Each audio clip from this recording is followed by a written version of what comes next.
going on, everyone? This is Austin from Calling Our Shot, and today we're going to be talking about 3 running backs that I think you guys should avoid in your fantasy football draft. Some people that I think are being overdrafted in leagues. Now, we're going to focus on the top 20 running backs because those are going to likely be your top starting running backs unless you're going the 0 running back strategy, which if you are doing that, I have a video where we talk about 3 deep sleeper running backs that I think you guys should check out. That will be linked at the end of the video, but let's set some ground rules.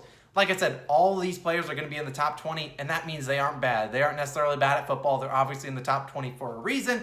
Now, I feel like they're just being overrated or a little bit overdrafted in fantasy football. So I'm going to give you guys some safer options at the same draft spot, whether it be a same running back or even a wide receiver I like more at that same exact ADP. Now, without further ado, here's the top 20 running backs, and this is who we are working with. Obviously, you got players like Christian McCaffrey, Dalvin Cook, Derrick Henry, all these guys at the top. And while I love all of those guys, some of these guys on this list are players that I'm not going to have a lot of stock in come my fantasy football the start of the season and in majority of my drafts. And first, we're going to start with number 14 on this list, Joe Mixon, currently ADP pick number 26. Now, we're using the ESPN's top 20 rankings, large in part because the majority of you guys out there will be using ESPN to do your drafts, and because I feel like a lot of these top 20 rankings are going to be very similar to each other. Maybe a couple of these picks are switched around. Maybe Joe Mixon at 13 or 15. Either way, they're all going to be relatively the same top 20 players. Let's go back to Joe Mixon, number 14 on the list, ADP pick 26. Last year, I hammered the drum. I said, pick Joe Mixon, you need him. Yeah, I thought Joe Burrow, the number 1 pick in the last draft, 2020 draft, I thought he would have a real good chance to break out this year for Joe Mixon last year.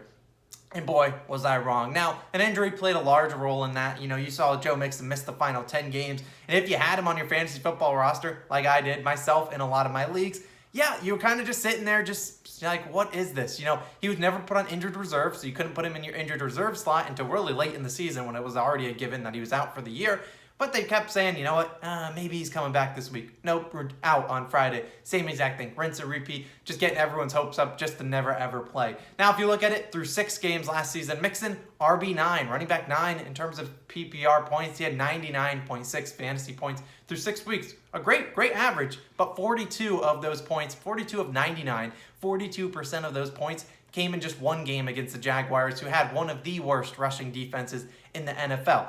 Now, you look at the other 5 games, he barely scraped 10 to 12 points a week, averaged less than 3 yards per carry in 4 of the 6 games, and the Bengals did nothing this offseason to address their offensive line. Could they have drafted Penei Sewell? Yeah, probably, but they said, no, we're taking Jamar Chase. Now, it does help Joe Mixon that Giovanni Bernard is no longer a Cincinnati Bengal. He's no longer there, so that maybe opens up the field for maybe some more receiving, maybe some more target share for Joe Mixon, but still, you got so many receivers out there for them. You already got Jamar Chase, T. Higgins, Tyler Boyd. All these guys are capable receivers. Now, Joe Mixon, he's also a capable receiver. He's not like he's got brick hands like maybe a guy like, I don't know, A.J. Dillon or someone out there that offers, or maybe even not to bash Nick Chubb, but he doesn't offer a lot receiving. Now, you know, you got Joe Mixon, he's going to offer some more receiving, but I'm just not bought in on it, and I'm not buying in on this guy at ADP of pick 26. You could pick guys like Justin Jefferson, George Kittle, even Keenan Allen all at the same spot, and I think both of those guys, all 3 of them, offer a much higher floor and a much higher ceiling than Joe Mixon might, and that's why I'm normally trying to avoid Joe Mixon if I can. I project him to be, 10, 15 picks later, next to the DeAndre Swifts, the Miles Sanders, David Montgomerys of the world. All of these guys all have something to prove, just like Mixon does this year. And I'm just scared of that offensive line. They're not going to play a lot of defense. Going to have to be coming from behind. And whether or not that's Mixon in the game receiving out of the backfield, or who knows, I'm just not in on Joe Mixon this year. Moving on to a guy higher up on the list, Aaron Jones, running back 8, currently ADP 13.8. Aaron Jones, he's great. And all the Green Bay Packers out there and the people that have been riding Aaron Jones the past 2 years, you're like, hey, what do you know? Now, he got paid this offseason, I believe 4 years, $48 million to be exact, but I feel like he's due some regression. For starters, he played every single game in 2019, all 16. Last year, he only played 14 games, missing 2, but still pretty good for a guy that's on the smaller side of things. 5'9", 210 pounds, very similar to Michael Carter of my New York Jets, who's getting a lot of slander for his size. This is exactly about the same size as Aaron Jones. Now, last year, he saw his touchdown regression go down. I predicted this. I think a lot of people did out there. He had 16 touchdowns in 2019, down to 8 in 2020. Now, this offense is going to be good. You got Aaron Rodgers back, Devontae Adams back, all of that. And the Packers did let Jamal Williams walk and go to the Detroit Lions. Rest in peace to him. But they still got A.J. Dillon. If you've been watching any of my videos, I'm a big fan of A.J. Dillon. He is one of those 3 deep sleeper running backs that I do like. So go check out that video at the end. This guy's much bigger, about 240, 250 pounds. And could we see A.J. Dillon vulture some touchdowns? Yeah, that's not outside the realm of possibility. Now, you do look at Aaron Jones. He was running back 5 last year. But this is a guy that just feels like he's high ceiling and low floor. Now, what I mean by that, he's not like an Nelson Aguilar who's 30 points or 0 points. He's not like that, but low floor in terms of these top 8 to 10 running backs. Yeah, this guy got 8. He had less than 14 fantasy points in 6 games last year. 6 of the 14. And you look at it, he's always one of those guys that will just go off one week. And when you a week solely by himself, you saw him back in 2019 have like several 40-point plus fantasy point performances with 3 and 4 touchdowns. But that same thing happened last year. He had one game, week 2, 46 points. And then he only broke 20 plus fantasy points 3 more times the rest of the season.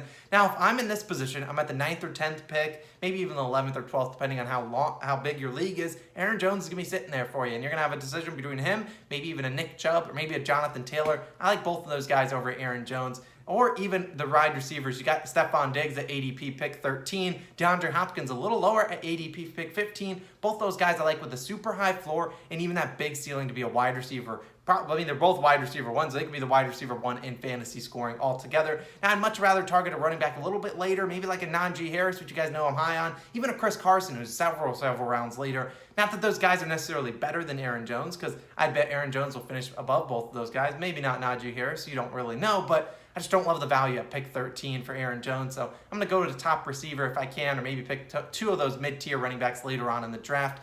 Now, moving on to the final guy that I will be avoiding a majority of drafts, Miles Sanders, ADP, pick 39, running back 17 on this list. This guy's a home run hitter, 370-plus yard rushes last year. You take away those 3 rushes, he averaged less than 4 yards per carry on his other 161 carries. Now, he finished as RB23 last season. Now, he did miss 4 games, and he's a smaller guy, very similar to Aaron Jones, a little bit taller than Aaron Jones, but same kind of weight class. Now, you obviously got Boston Scott. There's a lot of rumors about Boston Scott in Philadelphia. You got Jordan Howard, I believe, is still there. Kerryon Johnson, who came out of Auburn, a lot of hype, but didn't end up turning out. Not his fault that he was drafted to the Detroit Lions. It's hard to succeed over there. Sorry, Lions fan. I bashed you in 2 straight videos. Now, Miles Sanders, he's a guy that struggled with fumbles, 4 fumbles last year. I believe he lost 2 of them, had 2 fumbles his rookie year.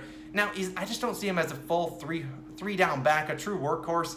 Now, whether the Boston Scott rumors are true, the Eagles did bring in a new head coach. They got a new whole offensive scheme. They got led by Nick Sirianni. I don't know if I pronounced that right, but if you don't know anything about the new head coach, he's the offensive coordinator from the Indianapolis Colts the past couple seasons. And if you were a Jonathan Taylor owner, you are probably frustrated with this guy because he did a true running back by committee. You saw Jonathan Taylor, clearly the best talented running back in that backfield, a true 3-down back. As you can see this year, he's getting drafted in RB 10 or 11 spot.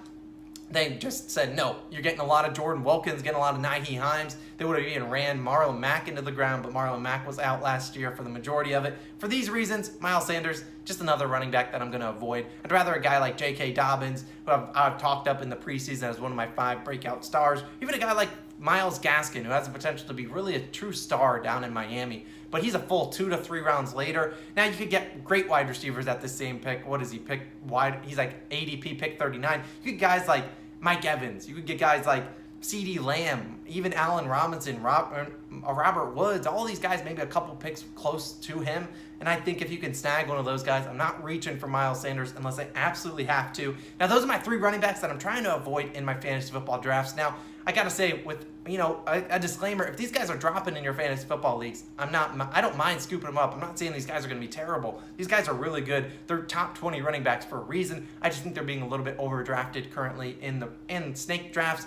And so if you're doing an auction draft, I still wouldn't spend a ton of money on these guys. But like I said, there's value in everything. Trust your rankings, trust your value, your own value, because I do think these guys will be successful and they can win people leagues. I'm just not going to be taking them a lot in my leagues, just personally. Now, if you want to check out my previous videos, I'll put them all up on the screen. Now, we talked about some deep sleeper running backs. I'll put that one right there. Now, I'll have a couple other videos, 5 breakout stars, 10 future bets to place in the NFL, some breakout players for each team in the division. There's a lot of stuff that we're cranking out every single day, so make sure you're subscribed to the channel. We appreciate it. Tomorrow, we're talking about 5 deep sleeper wide receivers in like the top 30 to 40 to 50 range that I think you guys should have on your radar to target late in your fantasy football drafts. This has been Austin. I'll catch you guys again tomorrow. Peace.